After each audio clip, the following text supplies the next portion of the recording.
Welcome back to the Football Fitness Federation podcast. This is episode 336. I'm delighted to be joined today by Ed Hanson. Ed, how are we doing? Well, good, Ben. It's really good to finally be on the podcast and talk about it a little bit, didn't we? We did, mate. We did. And we go back a little way, Ed, don't we? Which we'll probably Oh get God, into in a little yeah, bit. yeah, So yeah. Way back. Keep talking about. that'll be good to dive into. But Yeah, I mean, it's been great to catch up. We obviously caught up even at the recent event that we did at KPI. So it's great to see your progress. And then I was keen to get you on and discuss some of the work that you're now doing at Burnley, but what you've previously done as well. So Ed, just do take us through a bit of a timeline on you and your career so far. yeah, absolutely. So, obviously, me and you go way back. So I'll probably start. I'll start there. So, I finished my undergrad in 2015. So, I went to the University of Birmingham, studied sport and exercise science, like we all did.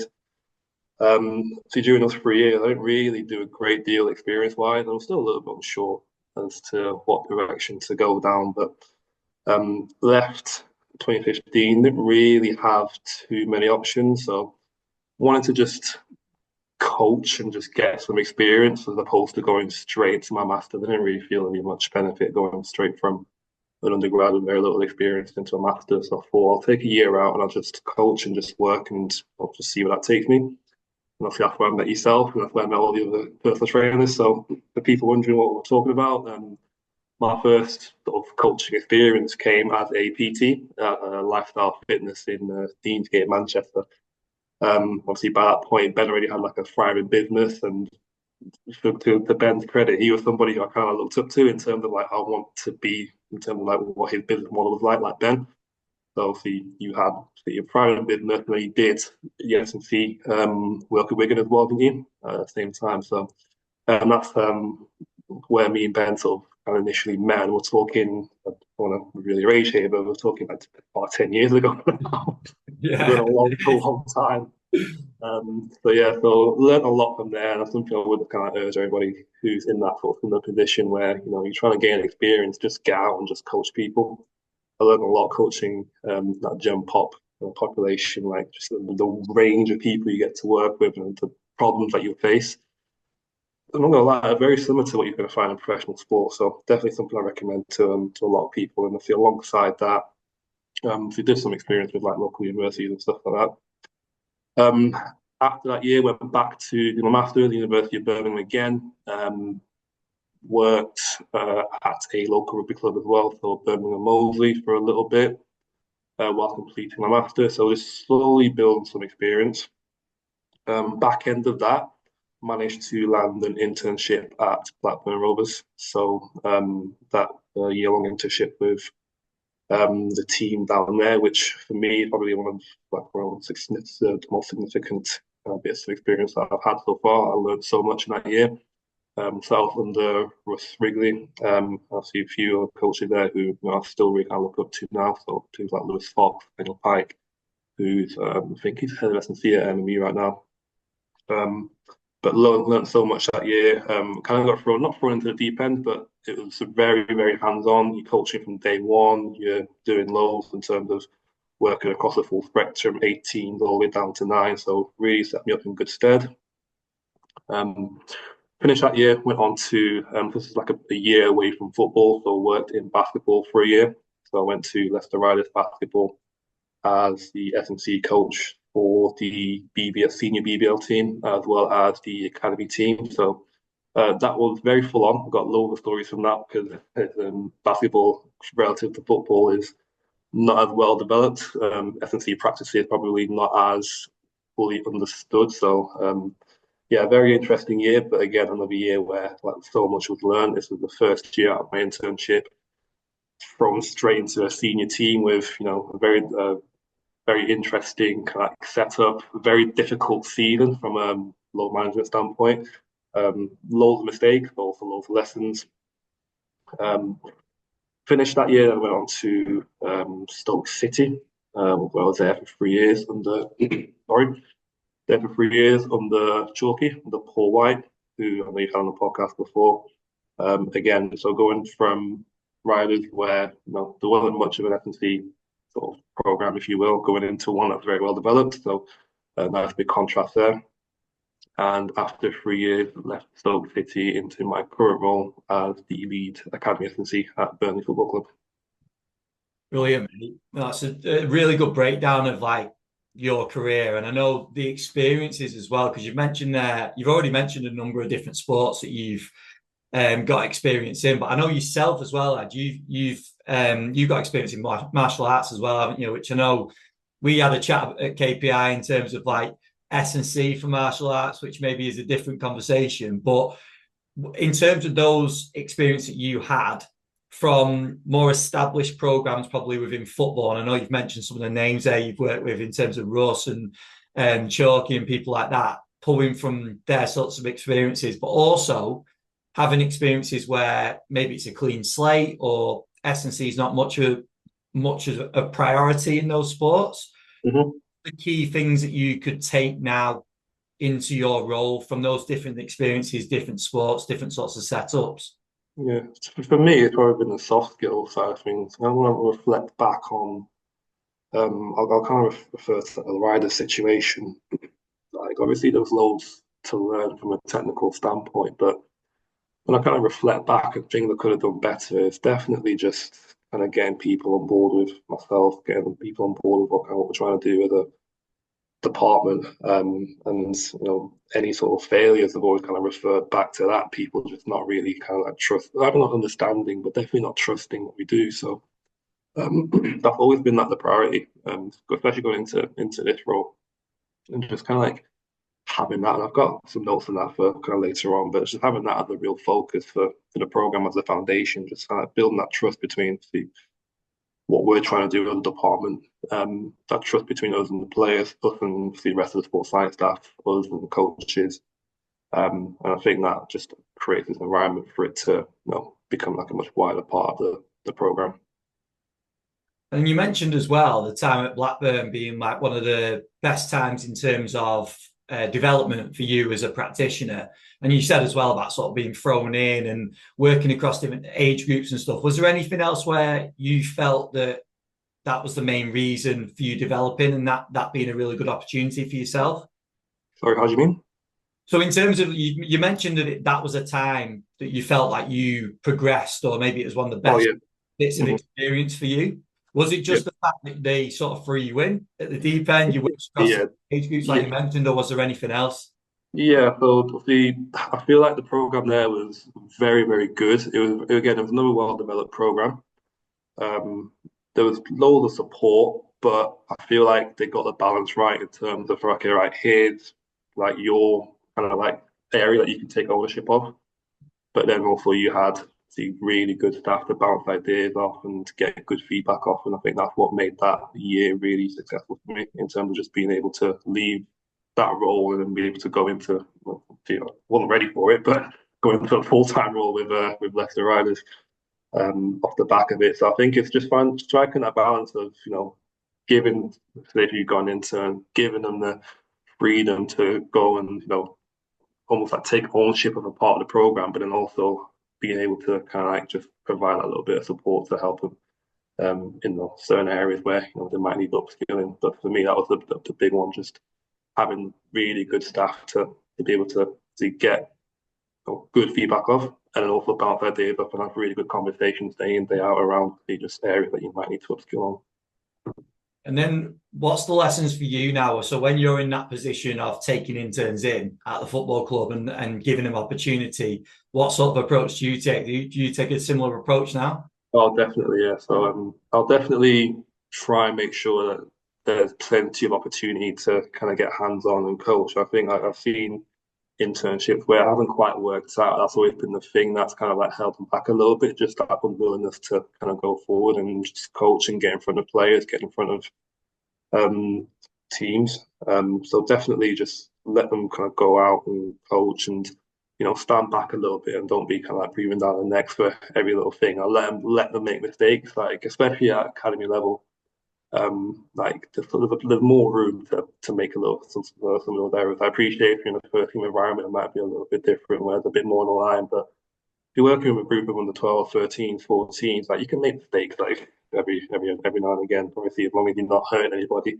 Yeah. And then again, just have like a solid structure in terms of, okay, right, here's how we're going to develop you from when you come into the building, and just clear objectives for what we want you to be doing by the time you leave. We'll have a long that is, be 6 months, 9 months, 12 months time. So yeah, just kind of the approach I definitely take. Definitely do throw them in the deep end a little bit, but provide enough support to help them actually develop over that time. No, I think that's really important, isn't it? And speaking to a lot of people, I think that's echoed when a lot of people talk about like a successful internship program is okay, you're gonna do certain jobs that maybe you don't enjoy so much, but as long as you get that experience and you get that hands-on work, like you've mentioned, I think it's really important. Yeah, yeah, and I think there'll be don't like discriminate or like don't like to but certain roles like I worked with like so many different areas and even like just stuff I've not actually mentioned, but just privately, just so I'm making sure I'm staying on top of certain areas and just even just down to working with under nine. I think you find out a lot about yourself when you've got a group of 29-year-olds living around you, what type of culture you, what type of person that you are. But it does like it just enhances your ability to coach when you're working with such a variety of different populations. Like even now, I'm the leader kind of can see, but I'm working from 21 all the way down to nines. While it does have its frustrations in terms of like the hour that you're working and like you never really kind of like settled in one place. Like from a coaching standpoint, I kind of really appreciate the like what it does for my skill set in terms of just being able to one in the morning be with the 21s and what faith I need for that group of people, but then later on in the evening when they've got under nines, like what type of coach I need to be for those kids. So yeah, that's something I really do appreciate. Yeah, and that's the benefit of academy football as well, isn't it? That you get that such a wide spectrum of players that you're working with too. So no, I think it's a really important point. Ed, just going back into your time stepping into Burnley, Mm-hmm. what were some of the initial approaches? So developing the strategy that you were going to take going forward within your role. What was the initial sort of approach that you took? Yeah, so with this strategy, I think the main thing, and that's always been this is probably just so going back to the time at Leicester and just how much I struggled there initially. It's just finding clarity in kind of what we're trying to work towards and trying to understand that a little bit more. And obviously with that, just the confidence that obviously what the work that we're doing is sort of moving the needle in the right direction, moving the right needles in the right direction. So with that strategy, it's just about kind of just building a process and just understanding what it is that we're actually trying to work towards. And you know, one thing that I really wanted to do was, or just at least understand, is what it is that's going to help with that bottom line. So in the academy environment you're going to go into, the goal is to get players into the first team or at least have successful professional careers. And just have that as like that is the primary goal, no matter what it is that we're doing. I think sometimes you kind of get caught up a little bit in, you know, for lack of a better term, looking at like a group of trees as opposed to looking at the bigger picture and looking at the whole forest, if you will. Mm. Um, and sometimes you can think, okay, well, if the players are always available, if the players are winning, or if they're getting stronger, they get fitter, they get faster, that you're doing a really good job, which you are. And obviously, it's really important. It's a massive part of it.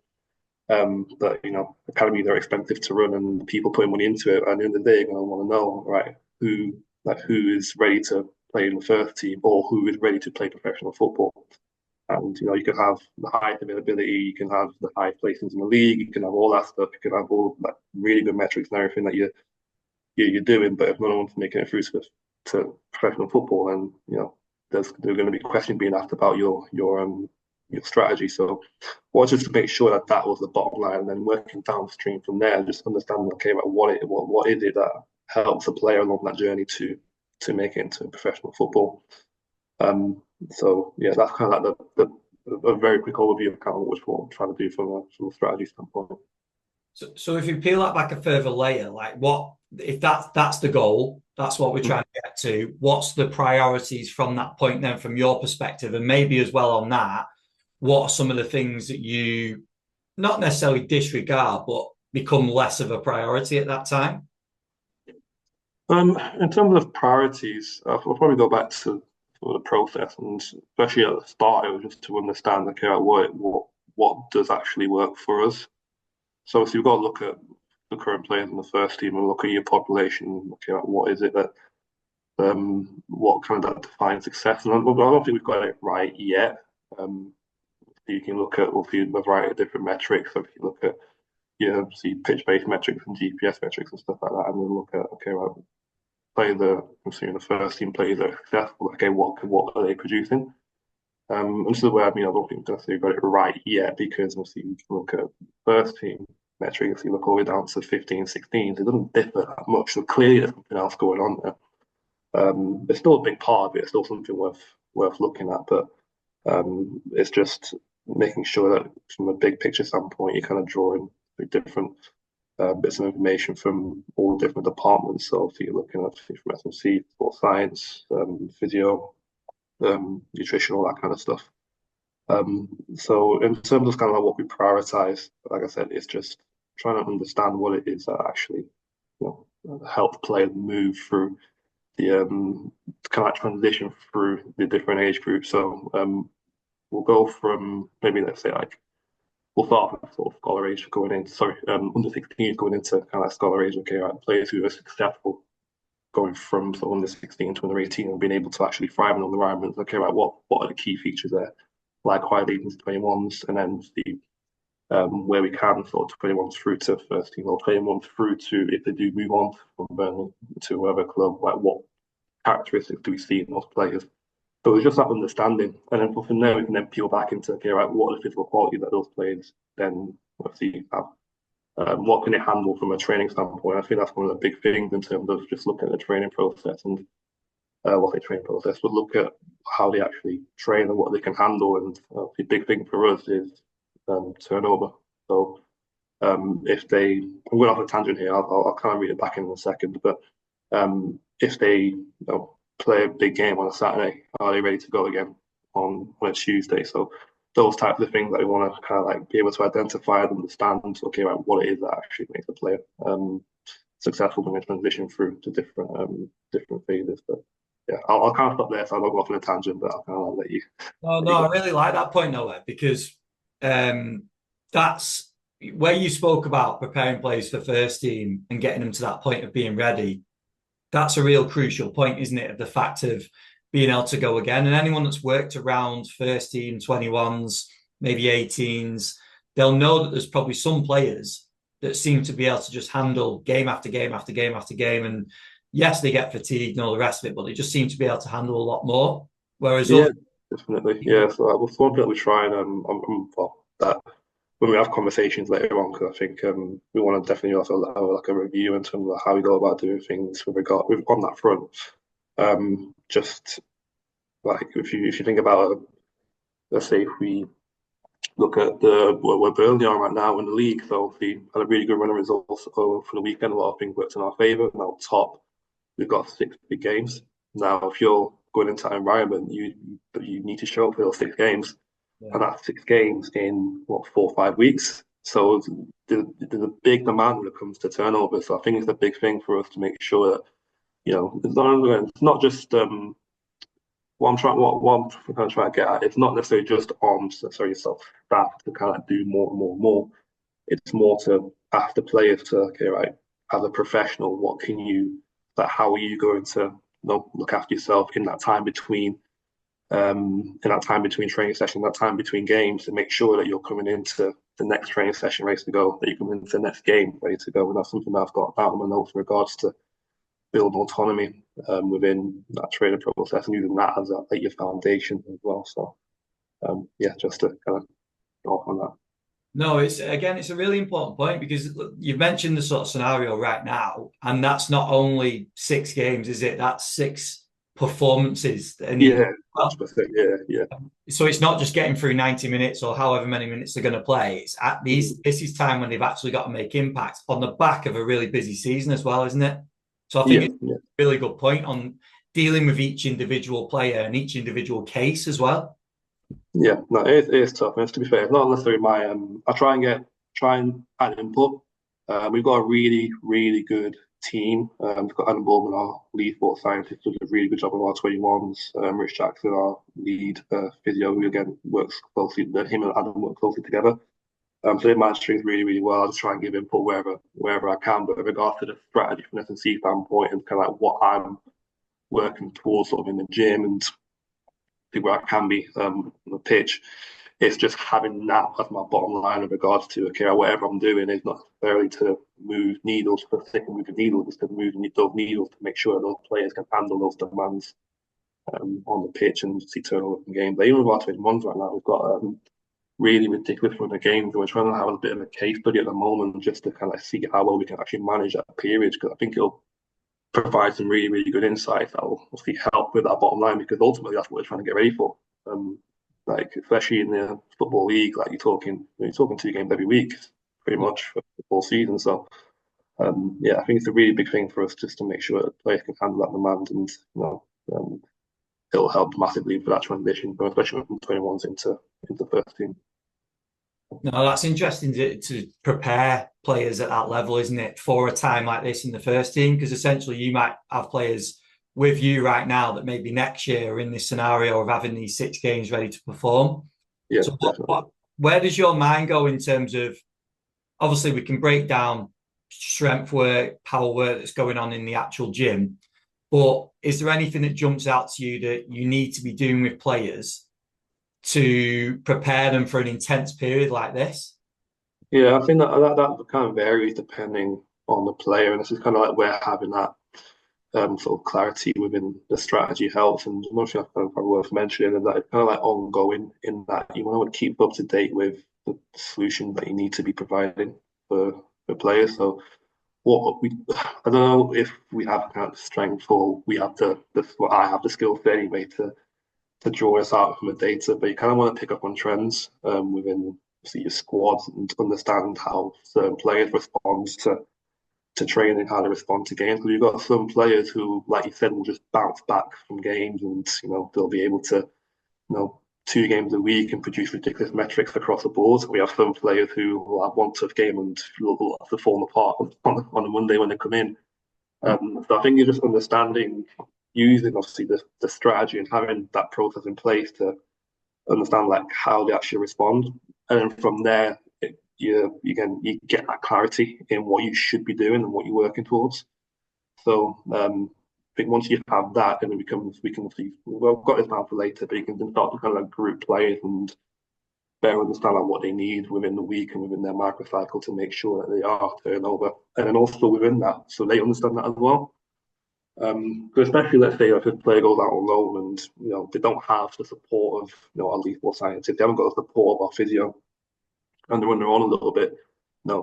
Can you trust them to go and do those things on their own a little bit? Obviously, we'll guide them where we can from a distance, but it's down to them ultimately. So I think a big thing is just making sure that they understand that process as well, and they understand how to execute on it week to week.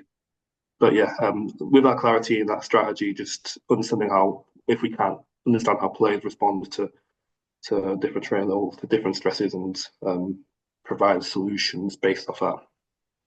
I love that because it all feeds into what you were saying in terms of that clarity and that vision as well. And that point is really important in the fact that we know that all those players, it's just not reality that all those players are going to end up in your first team, isn't it? Yeah, of course, yeah, You're going to end up elsewhere, but you in your role is to prepare them to go into whichever environment they're going to go into, isn't it?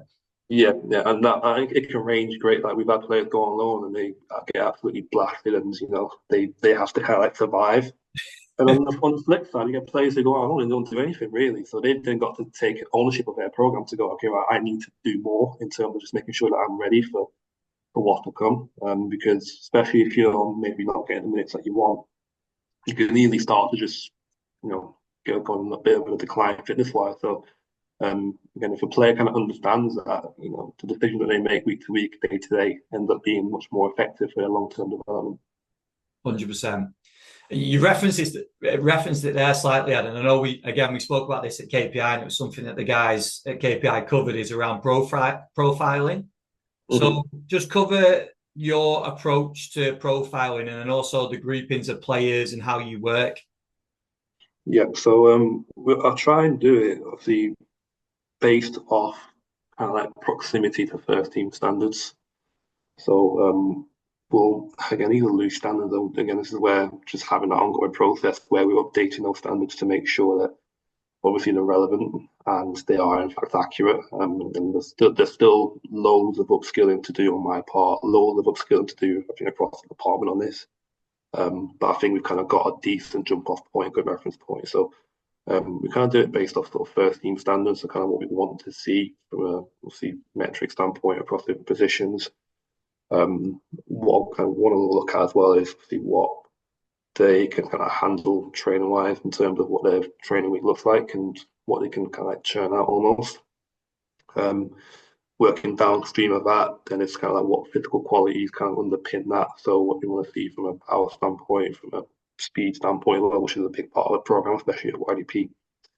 And then we can then downstream of that, okay, like what does that then look like from a delivery standpoint in the gym? This is where, again, understanding how players kind of respond to different stresses during the week will kind of dictate that a little bit. So I say obviously how we kind of go about grouping play. There's what we want to do, and then what we're forced to do through logistics.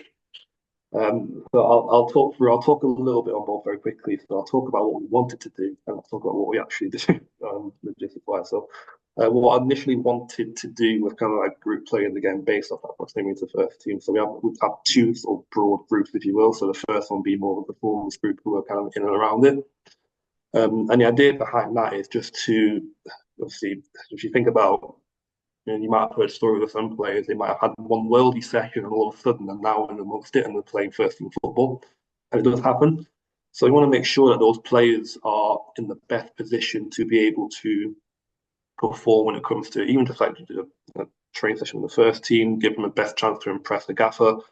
And I'll just be able to handle whatever it is that gets thrown at them when they're in the first team environment, because at that point they're no longer under our remit. They're with obviously first team staff, and obviously they'll kind of like handle everything for them on that front. And then the second side of things is just a developmental kind of group, if you will. These are players who obviously aren't around it, but obviously still have a lot of work to do from a strength and power standpoint. So think about like your first year scholars and players who maybe just need that kind of extra bit of work to get up to those standards that we set from like a strength and power standpoint. So those are the two broad groups. And within those groups themselves, so even within the performance group, we'll still have players who, let's say, are in and around it with the first team, but still have work to do with regards to, I don't know, making sure that from a strength standpoint that they're where they need to be, from a power standpoint, they're where they need to be. Because you still get players who may lack the physical qualities, but technically are just outstanding and can survive in all environments, but you want them to be able to handle whatever it is that gets thrown at them from a training standpoint. And then the other side of the coin is more maintenance, probably lack of a better word, probably not the best word to use, but I don't really like using the term maintenance because I think you always should be trying to develop. But those players who kind of hit those standards, but you kind of want them to lean on their strength almost and just make sure that they stay on top of it. So it may not necessarily require the same level of work that your developmental players will require, but maybe just sort of one tough session within the week around their training schedule where they're ticking off all those key boxes just to keep them ticking along. And we do find those types of players that even just one session, even one session every 2 weeks does a job in terms of maintaining where they're at and obviously in some cases moving that needle because obviously they're getting so much from from what they're doing on the grass. So yeah, that'll be kind of like the two kind of broad groups. And see within a developmental model, hopefully I'm not getting lost here. We break that down a little bit more into like what we want to break that down more into physical quality. So lads who need more from a speed standpoint and want them to be able to move a little bit faster around the pitch. Players who maybe need to get a little bit stronger. Players who need to get a bit bigger, which is probably the case for a lot of first year scholars. You probably want them to develop a lot more physically. Players just need to get a bit stronger. So things like that will probably be how we break things down a bit more within that developmental group. So a lot of moving parts, but as you can see, logistically, you can see why that probably be quite tricky to do. And then in terms of what we currently do, obviously, it's more of a vertically integrated approach right now. So like all the players will have a similar-ish program. However, we'll just kind of like turn the dials up a little bit for certain players who may need a bit more strength, may need a bit more power. I know Adam Bowman does a lot on pitch for players who need work from a speed standpoint. So he'll do loads on pitch from an acceleration standpoint, mass velocity standpoint for certain players. So we get that integration there between myself and himself. That's kind of what we currently do. But I kind of want to work towards the former, if you will. But I think that's really important, isn't it? To having, because there's realities of football or Yeah, probably yeah, any sport as well. The logistics come into play, don't they? But you having an actual process in mind of what you actually want to get to, I think is a really important thing, isn't it? If it doesn't fit right this second, that's not necessarily the worst thing, but it just yeah. gives you something to continually be nudging the program towards, doesn't it? Yeah, definitely. And I think we're definitely working towards that. I think there's quite a bit of ambition in the club. So we recently had our audit. Hopefully, fingers crossed, we kind of get Cat 1 status, so we kind of get that over the line. More staff coming into the building, more opportunities to kind of like get around players and kind of get that level of detail in the program. So yeah, I think it's definitely good to have there, and it is like we forced it through, and it's something that can work. It's just it requires a little bit more work on the front of everybody, but with regards to that ambition, just want to be the best that we can be. I think that's probably where we try and go over the next year or so while we're waiting for that decision to be made. And again, you like you mentioned before, it all feeds into the bottom line in terms of the goals, doesn't it? Yeah, definitely. So like I said, it's just um it, on paper it does sound great, but having it based off that proximity to the first team, and again, it's just the goal isn't necessarily to obviously it's part of it. You want them to get stronger, you want them to get faster, more powerful, move those metrics in the right direction, but move them in the right direction around the appropriate context. So like they need to be, so for example, that performance group, they need to be able to they'll turn up tomorrow for the first team training and get absolutely laughing and be able to handle it. And Mm. that happens sometimes. Like we might have, a tough day on a Tuesday, and then they get pulled in on the Wednesday with the first team and absolutely get hammered. And as much as on paper it's not ideal, but that's just again the reality. So we have to work towards that, unfortunately. So Yeah, speaking to a lot of people that are sort of under 21, under 23 roles, like that's one of the biggest challenges, isn't it? That a player gets pulled out. Like you mentioned, they might have a unbelievable training session, take their opportunity within a first team session, which happens, which is mhm. great for that player, isn't it? Because that's what they've worked. Yeah, But yeah, then for you in your role, that's then the challenge to go, right, what do we do with them at that time? Are they now first team? Are they 21s? Like where do they fit? And that's the reality, isn't it? That's the challenge. yeah. Like I said, we've got great staff who handle that stuff. Because my role is very much spread across the academy, so I've got a good friend of the 21s, but Adam Bowman and Rich Jackson, they handle that really really well. Lead sports scientists and physio, so yeah, they're the ones who have to deal with that day in day out. I don't think I have to say in those meetings very often at least. So yeah, credit to them where it's due. I don't want to like steal their light. No, that's cool. That's cool. Let's take it back to your work in terms of program design and the work that you're doing. So if we go YDP to start with, give us Yeah, a little insight into the design of the program and how things transition through the age groups. yeah. So program wise, to be fair, this is almost mostly just stolen from Blackburn. To be fair, and just because it works so well. It's just we kind of run things off like a movement competency framework, if you will, where we'll just have different, see a variety of different categories, and within those categories, we'll just have so the categories broken down into levels. Obviously, each level represents like a progression, if you will, working towards standards that we set. So they'll just let's say, like just take a squat for example. We'll just have that working all the way up from maybe like I don't know, a body weight squat all the way up until like a 1.25, 1.5 times body weight squat. And we'll just have those across the board for a variety of different movements. So ranging from your Olympic lifts, your primary lifts, obviously big compounds, upper body lifts, accessories, front work. So we'll get a good variety in there. Um, and in regards to kind of like how it's run, a big thing that I really try and make sure we establish early doors on the 13s is that kind of like ownership and engagement. So what we try and do is just make sure that the players, at least to some degree, even like at under 13, under 14, like take ownership of that, and they almost not run the program, but they're the ones who drive that progression. So if they want to see move across and progress and stuff like that, they'll come to us, and we'll be the ones to guide them on that front. So a lot of it is very much driven by those players, and we don't necessarily that their marker of progress isn't necessarily like how far along they've progressed, but very much so like the level of communication that they have with staff. So if they haven't progressed, it's more so because there's been very little communication in those sessions, and what we're seeing is players kind of like cruising through sessions, not really engaging with it. So when we kind of pull a player up on it, it's not necessarily because, oh, you're not squatting as much as you should be. Like, not that fussed at under 13, under 14. I think you can make a lot of progress in a short space of time if you really wanted to. It's more so because I want to see you engaged more with the process. I want to see you driving. I want to see you driving that progress. I don't want to be the one in session having to,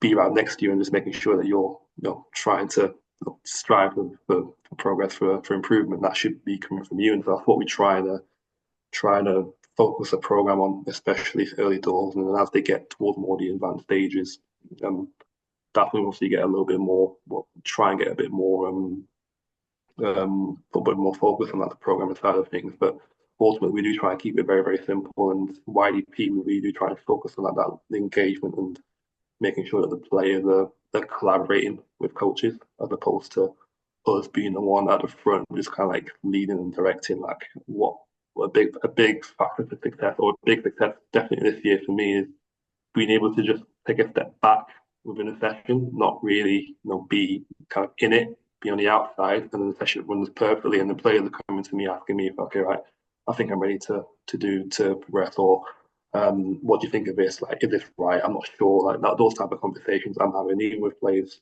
as young as 14, like it's a really good sign for me.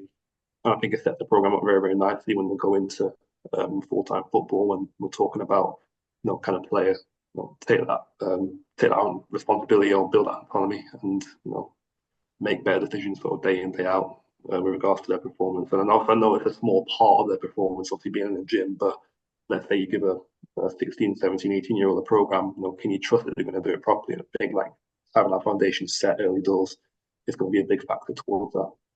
I think that's huge, though, in terms of longevity as well. Ignore the fact of them playing football. I just think it's a skill to teach anyone. Oh, 100%. I think one thing for me, because just someone who just loves being in the gym and see like I've been doing this in such a young age now. It's just if these players, even like no matter what happens, if they leave here and they enjoy being in there and they have confidence being in there, I feel that's a big success for me. So Yeah. I think just approaching it that way, I think just sets them up quite nicely for wherever they, even if they leave football and they just want to stay active once they leave, and they hopefully it's something they do well into adulthood, well into old age. And if I've been a part of that, then I'll take that as a big success. 100%. Mate, that's class. That's so good. Take us into PDP then, in terms of how things develop. Obviously now heading towards, 21's first team, those sorts of ages. Yeah, so this is where obviously what we wanted to do versus what we do kind of come into play. With regards to the program in itself, again, I'll try and keep it really simple. Um, I won't go as far as to say periodization is overrated, but I don't like to approach it with the same level of rigidity that you may see in text. Um, so what I try and do is find more of an ideal kind of like microcycle, if you will. So just a structure that fits around the chaos. Because I mean, you can put a nice 6, 7, 8 week program together. Like you've worked at football. How many things get thrown at you day to day that absolutely derail your plans within like within a short space of time? Like there's something. There's always something every day that be like, oh, this player's got a tight hammy, he can't do X, Y, Z. Or they've been blacked out on the pitch, so we'll probably have to keep it short today. Like you need something that's robust that can handle all those different all those different sort of obstacles. So from a programming standpoint, is trying to find like the ideal macrocycle that ticks most boxes most weeks. So one of the key things that at those younger ages is just getting consistent exposure into forceful expression. So just we'll always aim to have, to some degree, a movement where they're having to express force and do it with intent. And we'll have some variety, and we'll have some flexibility in there. Obviously, you know me, you know my background. I'm ex-powerlifter. I like to squat, I like to lift heavy, I like to do all that kind of stuff. But it's not necessarily going to be the best for some players every single week. So obviously, we'll have flexibility in that within the program. So within that sort of domain strength section, I'll have a choice of different movements that they can pick each week. And I do try and urge players to keep it consistent wherever they can. But obviously, again, just due to whatever that may happen throughout the week from within training, that may need to change. And then we'll have opportunities for them to be just focus on power. We'll always have like a robustness resiliency section, if you will, within the program that we'll probably see a little bit more variety in, just due to kind of like how players present. So some players may need just more focus on sort of their hips, because we've seen sometimes we tend to see a little bit at that age. Some people might just need some work on pelvic control. Some people might need work on hammies, around that calf, ankle, all that kind of stuff. So that's where we feel a little bit more variety. But always try and have areas of the program that stays fairly consistent week in, week out. So players kind of get that exposure to, okay, right, or they at least understand they'll have opportunities where they'll come in, they'll know, okay, I'm tired, but I know I can do this. All right, so we know we're getting that, we can get that kind of fourth expression in, week out, without having to worry, have that doubt that they're not going to be able to function the next day or something like that. Because that's always going to be a concern for some players who, especially if they've not had a ton of experience in the gym. They might think, oh, don't want to lift today, and all of a sudden that one day turns into 2 weeks, turns into 3 weeks, because they're kind of too worried about the short term, and you can easily miss 4 or 5 weeks of good loading in there. Pick up a couple of those and across the season, and you've missed a huge chunk of development. So that's why I really try and get that consistency in. So players have that experience to know, okay, right, if I can push it today a little bit, maybe not to what I usually do, but I can push it and still be okay for the following training session. So having that kind of not ideal macrocycle, like a macrocycle that is kind of robust and can be held consistent week in, week out, with subtle changes depending on kind of what we're seeing. Definitely worked best last year, working well this year. So something that we'll probably look to continue moving forward. No, that's brilliant. I was just going to ask on that. Do you see a big difference? So the players that have gone through maybe YDP to PDP with yourself, or maybe the same club, that have gone through everything that we've spoke about in terms of where you're teaching them autonomy, they're taking a bit of responsibility within their gym programming, that then develops like the education around why they're doing certain things. So then when they're at that PDP level and you're saying we need to get X, Y, and Z in, is it a big difference that you see that they sort of accept it? They're like, right, coming to you with the ideas of the sort of things that they want, the approach they want to take, compared to the players that haven't had that experience? Yeah, it's massive. I think it's like the best players that I've seen are the players who you can have a good kind of back and forth with in terms of like what they do kind of week in, week out. Like I don't necessarily want a player who is going to argue everything I say, but then again, like, I don't want to throw a robot who's just going to go, yep, I'll do that. Yeah. I want a player who's going to be like, okay, right, can we discuss this, or can I move this around, or I prefer this just for today, but I can do this another day, and they're working with me on building the program. It very much should be a collaborative effort between yourself and the player, and just make sure that they've got input on the process. I feel you get way more engagement that way. And the players who have kind of come through and you instill that early doors. To be fair, I thought it more. I've only been here 2.5 years, so I'm only just starting to see it now. Definitely saw it more at Stoke, the players who came through that YDP program, went into the PDP. So your work done by the great staff there. We definitely saw like how successful and how much of a better time they had through the program, because again they were more the habits in terms of just speaking, like communicating with coaches in a much more collaborative fashion was just helped them so much in terms of making sure that the program that they do is right for them. No, we're not going to get it right all the time, so we may put with the best information that we can gather. We may put a program together, but we still might make mistakes in there. What will help from a programmer standpoint, it will be the player's input. Okay, right, here's how I feel doing this. Yeah. Ultimately, that's the most important thing when it comes to when they step on the pitch. Do they feel good and ready to perform? If we put a program together that we feel is, it's great, kind of getting ready for wherever, but they're stepping onto the pitch and like they're not quite feeling sharp, they're not right, they don't feel ready, then obviously there needs to be something change there. So if we can get that input, we can get them being willing to collaborate and open up to us and engage with that process more. I feel like you get way more, a much more effective outcome from that. I think it's a really important point, and that sort of brings together everything that you've mentioned previously in terms of the younger ages, but also the approach that you're taking with involving players as well. And it was actually echoed in the episode I did, the last episode I did with David Gray, where he spoke about some of the players he'd worked with in different sports and actually having conversations with them on making it collaborative, like you just mentioned. I think it's really important. Obviously, it builds buy-in with the players massively, doesn't it? Because they feel like they've made the decision. Yeah, definitely. Yeah. So in session, like I said, I don't really want to stand in front of a player and go, yeah, do this, this, this, this. I'll have like a brief overview of the session, and then for the first maybe 5 minutes, there'll be like individual conversation as to where sort of players are. Okay, right, let's chat about what we got coming up, because obviously they might have different schedules. You might have lads who might move between 18s, 21s. Lads who might be playing in 17s games, 18s games, lads who might be going first team. Okay, all right, let's have a little chat quickly about see what your week looks like and what we can do today. And I think that's worked really well for us this year in terms of, again, that collaboration. I don't want robots who are just going to just do as they're told. I don't want players who are just going to argue everything just for the sake of argument. I want that happy medium where I've got players who are willing to give their input, not shy to do so, and then trust me in terms of being able to put something much more effective together for them. Mate, class.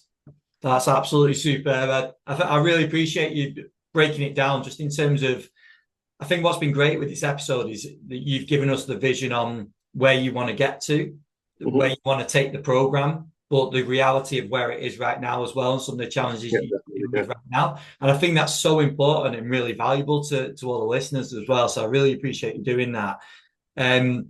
Just finish us up, Ed. What do you use in terms of socials? If people want to reach out, they want to ask any questions on anything you've mentioned, where would you direct people? Yeah, sure. So you can reach me on LinkedIn, Edward Hanson. But my full African name isn't on there. It's just Edward Hanson. Instagram, if you want to reach me, Oba_Hanson is my personal page. So feel free to drop me a message on there. And so, yeah, those are the two main ones that I currently use at the moment. And you might see Ed shifting some serious tonnage on those Instagram videos. Yeah, not as much anymore. See, more he says that. He says that, but yeah, just more into the jiu-jitsu side of things. That's kind of where I'm competing the most at the moment. But yeah, in a previous life, yeah. 100%, mate. 100%. That's been brilliant, mate. Thank you very much for coming on. It's great to see how well you're doing, and I've got every confidence in you just kicking on in your career as well. So it's brilliant to see, and thanks for the catch up. No, it's been great. It'll be good to see you again soon. Obviously, like I said, go way back. So yeah, really good to see how this has just developed and gone from strength to strength since I sort of first come across it. So yeah, it's really, really good to see on your front as well. Thanks, Ed. No worries.